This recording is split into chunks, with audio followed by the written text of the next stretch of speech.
Hello बेटा, कल हम लोग पढ़ रहे थे properties of conductor in electrostatic equilibrium.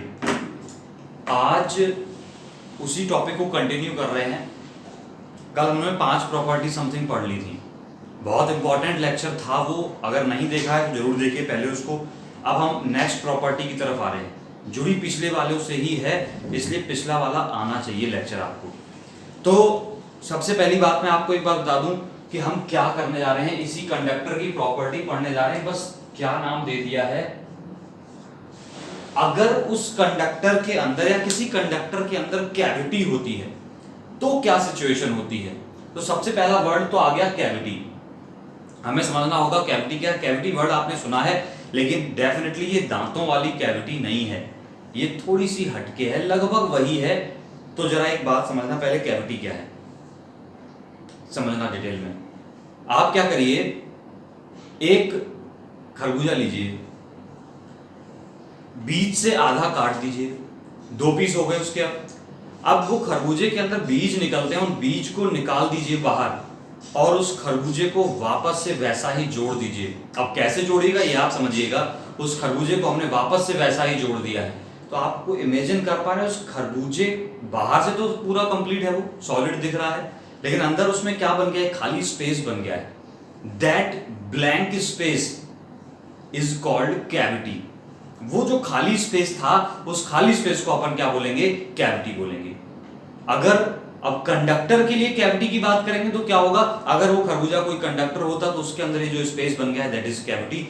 तो कैविटी हुई क्या, एक और एग्जांपल ले सकते हैं। ये हमारा रूम है, एक मेटल का या कंडक्टर का रूम बनाइए, यानी कि सारी वॉल्स उसकी कैसी हो, कंडक्टर की हो।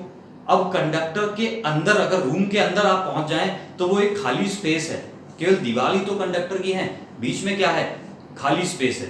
तो वो खाली स्पेस भी क्या है, कैविटी है। किसकी कैविटी, कंडक्टर के अंदर की कैविटी। आई थिंक कैविटी आपको समझ में आ गई है। तो कैविटी को अगर कोई डिफाइन करे तो वो क्या है, 6 प्रॉपर्टी है हमारी। कैविटी को अगर डिफाइन करे तो क्या कहेंगे, एनी स्पेस, कोई एक स्पेस जिसको, जो सराउंडेड हो किससे, कंडक्टिंग मटेरियल से। कोई स्पेस जो चारों तरफ से किससे घिरा हो, कंडक्टिंग मटेरियल से। तो any space surrounded by conducting material, उस स्पेस को क्या कहते हैं, कैविटी ऑफ द कंडक्टर। वैसे केवल कैविटी की बात करें तो मुझे कंडक्टर लगाने की जरूरत नहीं, कोई भी स्पेस हो सकता है, लेकिन अगर कंडक्टर की कैविटी की बात करेंगे तो वहां पर क्या लगाना जरूरी है, कंडक्टिंग मटेरियल। तो पहली बात इतनी आपने सुन ली है, क्या होता है कैविटी वो लिख दिया है मैंने, आई थिंक आप समझ भी गए। अब उस खरबूजे के अंदर जो कैविटी बनी थी उसको हम दिखा नहीं सकते 3D में आपको, तो मैं कैसे दिखाने की कोशिश कर रहा हूं। मान लीजिए ये कोई एक कंडक्टर है, ये क्या है, कोई कंडक्टर है। इस कंडक्टर के अंदर ये रहा एक free space.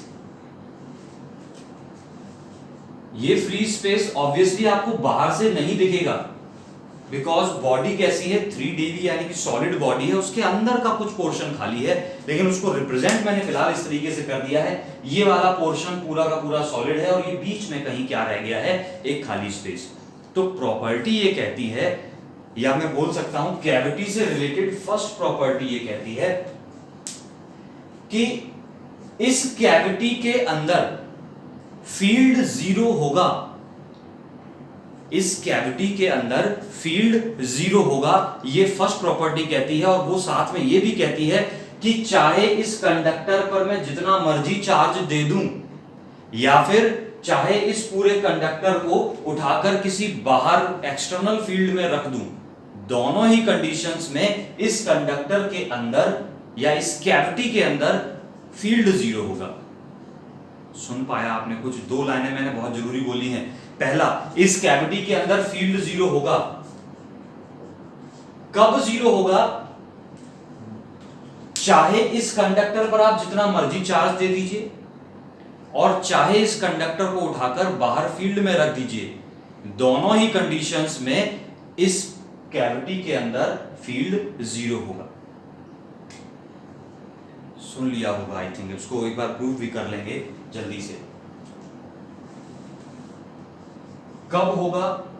What ever may be the charge on the conductor, field 0 होगा कंडक्टर पर चाहे जो मर्जी चार्ज हो।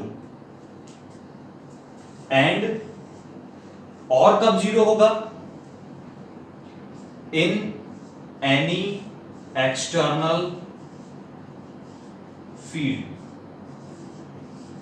मतलब इसके बाहर मैं कितना भी फील्ड लगा लूं, इस कैविटी के अंदर फील्ड कितना रहेगा? 0 रहेगा। दोनों बातें सुन पाई आपने? अच्छे से नोट करनी है, ये बातें बहुत जरूरी है, पंच लाइन है ये हमारे पास। आई थिंक इतनी बात सुन पाए। अब मैं बात कर रहा हूं इसको प्रूफ करने की, बहुत छोटे से लॉजिक से प्रूफ कर सकते हैं कि इसके अंदर फील्ड 0 होगा। हमें कुछ पुरानी बातों का यूज करना होगा। पहले थोड़ा नोट करिए आप, मैं इसका प्रूफ कर रहा हूं जल्दी से।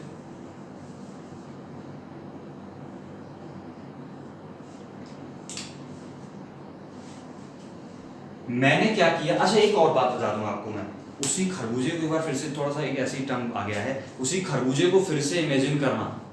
अब उस खरबूजे के अंदर आप बैठ गए हैं, आप कहां बैठ गए हैं? उस खरबूजे के अंदर एक कैविटी में आप बैठे हैं। तो जरा आप इमेजिन करना, क्या आपको एक सरफेस दिखाई दे रही होगी कैविटी में? आप रूम के अंदर हैं तो रूम के अंदर भी आपको अंदर से दीवार दिख रही है, ये सारी वॉल्स अंदर से दिख रही हैं, और जो बाहर है इस रूम के उसको बाहर से वॉल्स दिख रही हैं। यही हो रहा है। यानी कि किसी भी, अब इस मैं बोलूंगा इस कंडक्टर को, मैं रूम में हूं तो कंडक्टर माना हुआ है मैंने थोड़ी देर के लिए, तो इस कंडक्टर के पास दो सरफेसेस हैं, one is inner surface and other is outer surface. कितनी सरफेसेस हैं? दो सरफेसेस हैं, एक है इनर सरफेस, एक है आउटर सरफेस। दिख गई होगी आपको, फील भी आ गया होगा। अब मैं आपसे बोल रहा था, क्या बताने जा रहा था, मैं प्रूफ करने जा रहा था। मान लिया इसकी इनर सरफेस पर मैंने कोई दो पॉइंट्स ले लिए, ए और बी। आपको क्या याद है कि conductors are the equipotential surface, ये कल प्रॉपर्टी पढ़ी थी हमने, उम्मीद कर रहा हूं आपको याद है। ए और बी कोई दो पॉइंट्स ले लिए, और मैं क्या कह रहा हूं, ए और बी के बीच, ए से बी तक एक चार्ज लेकर जा रहा हूं, छोटा सा नन्हा सा, प्रूफ कर रहे हैं। ए से बी की तरफ एक चार्ज लेके जा रहा हूं, कई रास्तों से लेकर जा सकता हूं, क्या उनमें से एक रास्ता ये भी हो सकता है? और मैंने क्या बोला, मान लिया यहां पर सेपरेशन में जल्दी से मान लेता हूं कुछ डी आर, छोटा सा नन्हा सा डी आर, तो छोटा सा है, कंप्लीट इंटीग्रेशन करते हैं, आपको शायद प्रोसेस याद होगी। तो जरा एक बात बताइएगा, हमें एक इक्वेशन पता है, dv is equal to minus का ई डॉट डी आर, यही होती है इक्वेशन। अब मैं आपसे बोल रहा था dv क्या है? पोटेंशियल डिफरेंस था किन्हीं दो पॉइंट्स के बीच का, a और b के बीच का। अगर इस रास्ते पे छोटा सा डिस्प्लेसमेंट dr है, ये रहा छोटा सा डिस्प्लेसमेंट dr, तो पूरा डिफरेंस निकालने के लिए हम क्या करते हैं, इसको इंटीग्रेट करते हैं। ये भी पता है आपको, dv इक्वल टू माइनस, एक बार मैंने करके भी दिखाया था। अब जरा सुनना, dv का मतलब क्या है? पोटेंशियल डिफरेंस, और a और b दोनों के बीच पोटेंशियल डिफरेंस कितना होगा? 0, because both are at the conductor. Conducting body पर ही तो है, एक a यहां पर है, b यहां पर है, यानी कि दोनों कंडक्टिंग बॉडी पर हैं, तो पोटेंशियल डिफरेंस कितना है? 0 is equal to minus E dot D R. dr इन दोनों के बीच का डिस्प्लेसमेंट है, विच इज डेफिनेटली नॉट 0, जो 0 नहीं है। तो कौन बच गया है 0? डेफिनेटली dr 0 नहीं हो सकता, और ये पूरा टर्म 0 है, बहुत बड़ी मैथमेटिक्स नहीं है। अरे dr 0 नहीं है तो डेफिनेटली कौन 0 हुआ? e 0 हुआ। इतनी बड़ी मैथमेटिक्स नहीं है जो समझाई जाए जरा देर तक। e क्या हो गया है? 0 हो गया। दिख गया आपको? यानी कि इस A से B तक हम बोल सकते हैं, इस पूरी कैविटी के अंदर बोल सकते हैं फील्ड कितना है? 0। ये एक लाइन का नन्हा सा प्रूफ है। आई थिंक आपने पहला पॉइंट, कैविटी की फर्स्ट प्रॉपर्टी आपने सीख ली है। अब हम सेकेंड प्रॉपर्टी की तरफ बढ़ रहे हैं। हटा रहा हूं उसको मैं। अच्छा, बहुत कीमती है ये जो कैविटी वाला लॉजिक है बहुत कीमती है। कैविटी से रिलेटेड सेकेंड प्रॉपर्टी, सुनना जरा,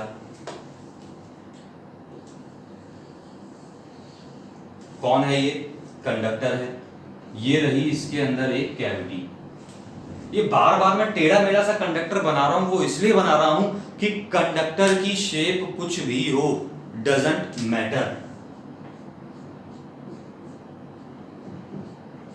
ये वाला शेडेड पोर्शन यानी सॉलिड पोर्शन है, ये खाली स्पेस है। अब क्या कह रहे हैं, सेकंड प्रॉपर्टी सुनना।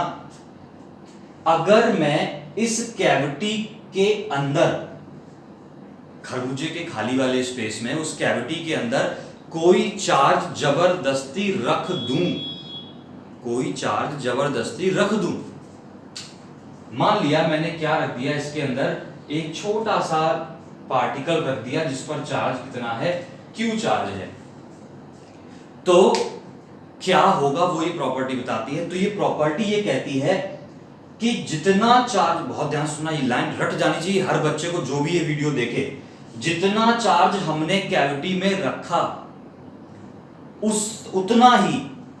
उतना ही चार्ज बट अपोजिट नेचर का इसकी इनर सरफेस पर इंड्यूस होता है। लाइन सुन पाई है? क्या बोला मैंने, अगर 1 कूलम का चार्ज रखा है कैविटी के अंदर, तो -1 कूलम का चार्ज इनर सरफेस पर इंड्यूस होगा और उतना ही charge, same charge outer surface पर इंड्यूस होगा। बहुत खतरनाक लाइन बोल गए हैं हम। मैंने चार्ज रखा है यहां पर Q प्लस का, तो इनर सरफेस पर, पूरी की पूरी इनर सरफेस पर, ये दिख गई इनर सरफेस पर कितना चार्ज आएगा, -Q। सरफेस पर है, ये दिखाना पड़ रहा है मुझे सरफेस के अंदर, लेकिन है कहां पर डेफिनेटली। अब आप इसको ऐसे दिखा सकते हैं, थोड़ा सा अच्छा रिप्रेजेंटेशन हो जाएगा। ये रहा बिल्कुल सरफेस पर, कितना आ जाएगा, -Q, और आउटर सरफेस पर उतना ही सेम चार्ज आ जाएगा, +Q।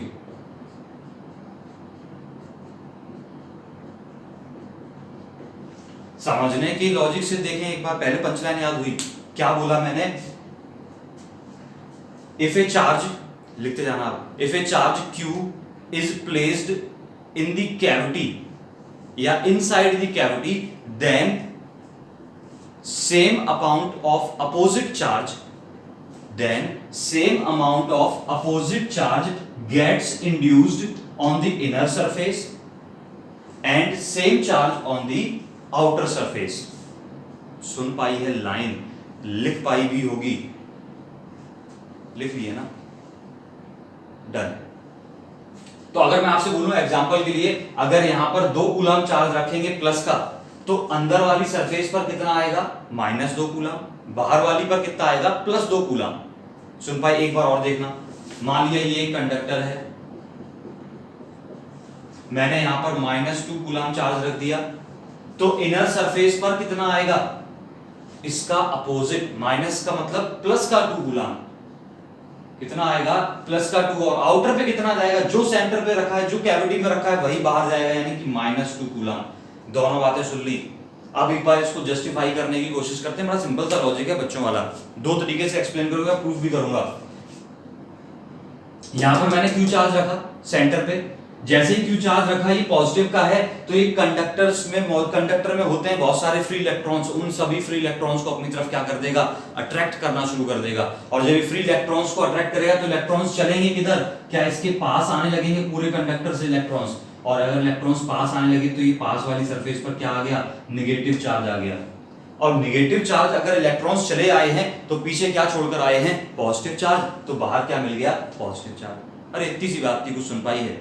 अगर मैं यहाँ पर पॉजिटिव की जगह नेगेटिव चार्ज रख दूं कैविटी के अंदर, तो नेगेटिव चार्ज इलेक्ट्रॉन्स को क्या कर देगा, रिपेल कर देगा। इलेक्ट्रॉन्स को रिपेल कर दिया तो पास कौन रह जाएगा, पॉजिटिव चार्ज। सुन पाए हैं? इस बात का प्रूफ आता है पेपर में करने के लिए। उम्मीद है आपने प्रॉपर्टी लिख ली है। ये 6 कैविटी वाली प्रॉपर्टी की सेकंड पार्ट था। एक और बात मैं बताना भूल गया आपको, अभी आते हैं, अभी लौट के हटा दूं। इसी का प्रूफ देखिए एक बार जल्दी से।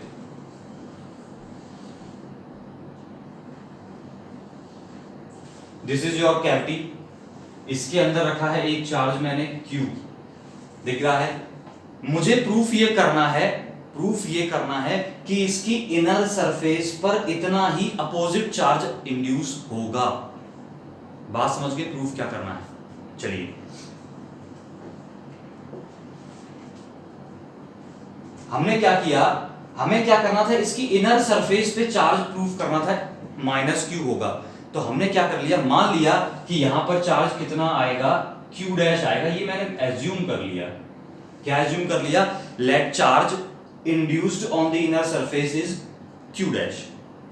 एज्यूम करने के बाद मैंने क्या बोला, मुझे इनर सरफेस का चार्ज पता करना है। तो मैंने इस इनर सरफेस से थोड़ा सा बाहर एक गॉसियन सरफेस एज्यूम करी। गॉसियन सरफेस यानी कि एक क्लोज सरफेस एज्यूम करी। This is my Gaussian surface. Diagram पे नजर बराबर रहनी चाहिए, जरा सा भी छूटा तो कहानी गड़बड़ हो जाएगी। एक गॉसियन सरफेस एज्यूम की, डॉटेड बनी है तो आप समझ रहे होंगे।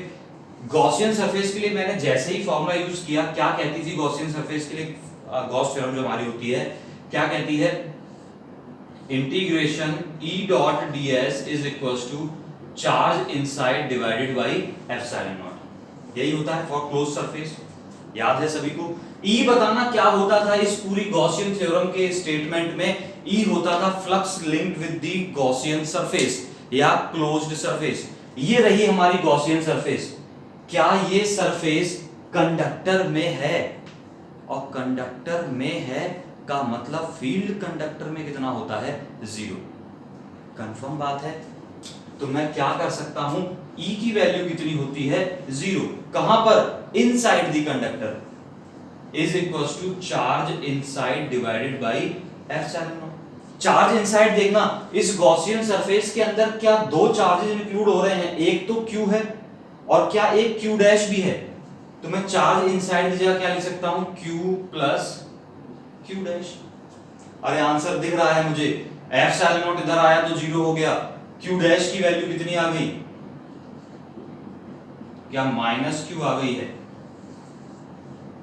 देखी है। और ये -Q कैसे आई है? इंड्यूस होकर आई है, अट्रैक्ट किया है उसने इलेक्ट्रॉन्स को, -Q चार्ज आ गया है। तो ऑब्वियसली बात है, जब इलेक्ट्रॉन जितने इधर आ गए हैं, क्या उतने ही आउटर सरफेस पर भी पहुंच गए होंगे? आई थिंक बात क्लियर है। बहुत नन्हा सा प्रूफ है। किसको E इक्वल्स टू 0 समझ में आ गया है? सबको आ गया है सर, सबको ही आ गया है। हटा दें इसको, एक छोटा सा क्वेश्चन करवा के देखते हैं आपको क्या याद रहा।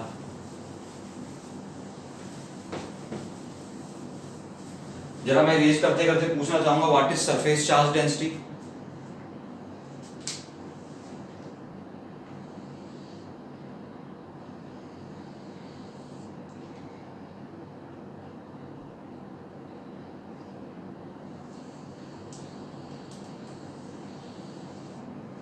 क्वेश्चन बहुत ध्यान से सुनना। मैं लिख भी सकता था क्वेश्चन, मैं डायग्राम बना के आपके लिए सहूलियत कर रहा हूं थोड़ी सी, शायद मुझे ऐसा लग रहा है। ये एक स्फेरिकल कंडक्टर है, आप समझ रहे होंगे क्या है स्फेरिकल कंडक्टर। स्फेरिकल कंडक्टर है, आप समझ ये क्या है? ये एक है, ये दो है, दो नहीं है, थोड़ा सा मोटा स्फेरिकल कंडक्टर है, स्फेरिकल शेल है, थिक स्फेरिकल शेल मैं बोल सकता हूं। इसको अच्छा सा नाम अगर दूं तो आपको अच्छा लगेगा ज्यादा। This is thick spherical shell. Writing समझ में आ रही है? थिक स्फेरिकल शेल है, यानी कि जिस मेटल की या जिस मटेरियल की बनी है वो मटेरियल कुछ मोटा है। मान लिया इसकी इनर रेडियस R1 है, आउटर रेडियस R2 है। सुन पाई इतनी बात? तो थिकनेस कितनी हुई इसकी? R2 minus R1। कंफर्म बात। चलिए अब क्वेश्चन ये है कि इस कंडक्टर को मैंने चार्ज दिया, क्वेश्चन आपसे ही पूछ रहा हूं, इस कंडक्टर को मैंने Q चार्ज दिया, भर भर के Q चार्ज दिया, ये रहा Q चार्ज। जरा ये पहली प्रॉपर्टी से पढ़ा था, सेकंड प्रॉपर्टी से चार्ज कहां जाएगा? मैंने पूरे कंडक्टर में चार्ज Q धकेल दिया, तो ये चार्ज पहुंचेगा कहां? ये चार्ज पहुंचेगा कहां? आपको शायद याद होगा, चार्ज इनसाइड नहीं रहता, कहां पहुंचता है? सरफेस पर। ये सारा का सारा Q चार्ज कहां पहुंचेगा? इसकी आउटर सरफेस पर। कहां होगा? आउटर सरफेस पर होगा। अब मैं कह रहा हूं, क्वेश्चन शुरू हो रहा है अब, कि अगर इस कैविटी में मैंने एक चार्ज रख दिया है स्मॉल q, तो find the surface charge density of to surfaces, दोनों सरफेसेस की सरफेस चार्ज डेंसिटी बताइए। दोनों सरफेसेस से मतलब कौन सा है, एक इनर सरफेस एक आउटर सरफेस। तो जल्दी से इनर सरफेस की बात कर लेते हैं। आप में से कितने लोगों को सरफेस चार्ज डेंसिटी याद है, charge upon area, charge per unit area. तो सिग्मा का मतलब होता है चार्ज पर यूनिट एरिया, याद है इतनी बात। अब मैं बात करूंगा फर्स्ट सरफेस के लिए यानी कि इनर सरफेस के लिए। इनर सरफेस ये रही हमारी, सिग्मा 1 मान लिया, और बताइएगा इस इनर सरफेस पर चार्ज कितना होगा। क्या कैपिटल क्यू होगा? नहीं होगा। कैपिटल क्यू तो कहां पहुंचेगा, आउटर सरफेस पर। इनर सरफेस पर कहां से चार्ज आएगा, जितना चार्ज मैं कैविटी में रखूंगा क्या उसका अपोजिट इनर सरफेस पर आ जाएगा। उसका अपोजिट यानी कि इनर सरफेस पर कितना चार्ज हो जाएगा, माइनस का क्यू। क्लियर है बात इतनी, इनर सरफेस पर चार्ज हो गया माइनस का क्यू। एरिया जरा बोलिए सरफेस का, किसी स्फेरिकल सरफेस का एरिया, सरफेस एरिया बहुत पढ़ा है हमने गॉस थ्योरम के दौरान, 4 पाई आर स्क्वायर होता है। क्या बन गया, 4 पाई आर। रेडियस कितनी है, क्या r1 मानी थी हमने, 4 पाई r1 स्क्वायर। नन्ना सा क्वेश्चन, क्लियर है। अब बात करेंगे आउटर सरफेस की। आउटर सरफेस के लिए सिग्मा 2, फिर से कितना, चार्ज अपॉन एरिया। अब बोलिएगा चार्ज आउटर सरफेस पर कितना होगा, क्यू तो पहले से है, क्यू तो पहले से बैठा है। मैंने यहां पर जैसे ही क्यू रखा तो क्या इतना ही चार्ज बाहर और इंड्यूस होगा बाय सेकंड प्रॉपर्टी। तो क्यू पहले से था, कितना और पहुंच गया, छोटा वाला क्यू और पहुंच गया। तो हमें बस क्या करना है, आउटर सरफेस पर टोटल चार्ज कितना हो गया, Q plus Q, charge divided by area. Area कितना है, 4 पाई r2 स्क्वायर। आई थिंक दोनों क्वेश्चंस आपने सीखे हैं। एक बात मैं बहुत ऑब्जर्व करता हूं, जब भी न्यूमेरिकल्स वाला लेक्चर होता है बहुत कम बच्चे देखते हैं उसको, और फिर यही वो बच्चे होंगे जो बाद में बोलते हैं सर हमसे न्यूमेरिकल लगते नहीं है। आप बस क्या करते हैं, शुरुआत का थ्योरी पोर्शन टीपा या क्या किया मुझे नहीं पता, लेकिन बाद का न्यूमेरिकल पोर्शन आप नहीं देखते हैं, और ये बहुत नुकसान करेगा आपको, क्योंकि बाद में यही बच्चे बाद में बोलते हैं सर हमसे न्यूमेरिकल तो लगते ही नहीं, हिलते ही नहीं, कतई हिलेंगे कैसे, वो होंगे ही नहीं कभी। न्यूमेरिकल ऐसे हलवा थोड़ी नहीं होता है, ये तो हलवा क्वेश्चन था, खा मत लेना पूरी। कुछ समझ में आई बात। अब मैं आपसे क्या कह रहा था, एक बात मैं आपको बताना भूल गया था। फर्स्ट प्रॉपर्टी जो मैंने अभी पढ़ी थी उसी से रिलेटेड बात है, बहुत पंचलाइन है, पेपर में पूछी जाती है।